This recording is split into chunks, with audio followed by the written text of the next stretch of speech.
నమస్కారం అండి. నా పేరు ఆలోకం సుధాకర్ బాబు, పల్నాడు జిల్లా బీజేపీ అధ్యక్షుడిని. ఈరోజు మా పార్టీ సీనియర్ నాయకులు, ఉమ్మడి గుంటూరు జిల్లా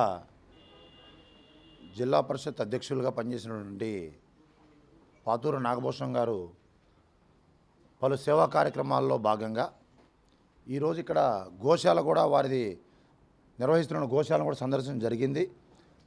గత కొన్ని సంవత్సరాల నుంచి కూడా పెద్ద వాళ్ళందరూ కూడా ఇక్కడ రావటం, చూడటం, నాగభూషణం గారు చేసినటువంటి సేవా కార్యక్రమాలని గమనిస్తూ ఉన్నారు.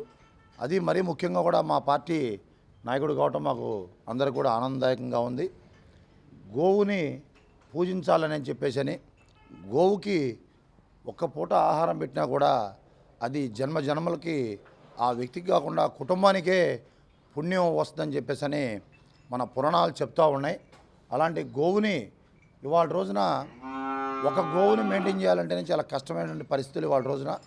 అలాంటిది కొన్ని వందల గోవులను కూడా ఆయన పోషిస్తూ ఉన్నారు ఈ రోజునంటే వారికి నిజంగా కూడా మనం అందరం కూడా ఆయనకి అభినందనలు తెలియజేయాల్సిన అవసరం ఉంది.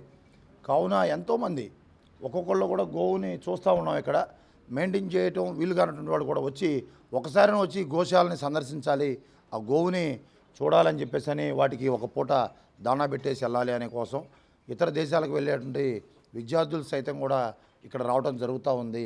కాబట్టి గోసేవ అనేది విశేషమైనటువంటి సేవగా మన హిందూ ధర్మంలో ఉంది. కాబట్టి ప్రతి ఒక్కళ్ళు కూడా మతాలకు అతీతంగా కూడా మనం గోసేవని ఎంకరేజ్ చేయాల్సిన అవసరం ఉందని తెలియజేస్తూ ఉన్నాం.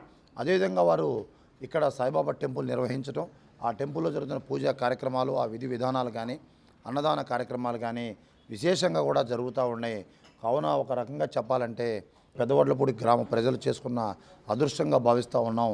ఇవాళ రోజున నాగభూషణం గారిని మేము ఎంతో అభినందిస్తూ ఉన్నాం అని చెప్పేసి మీ ద్వారా తెలియజేసుకుంటూ, ఈ రోజున సంక్రాంతి భోగి పండుగ సందర్భంగా విశేషమైనటువంటి రోజు అని చెప్పేసి కూడా రావడం జరిగింది.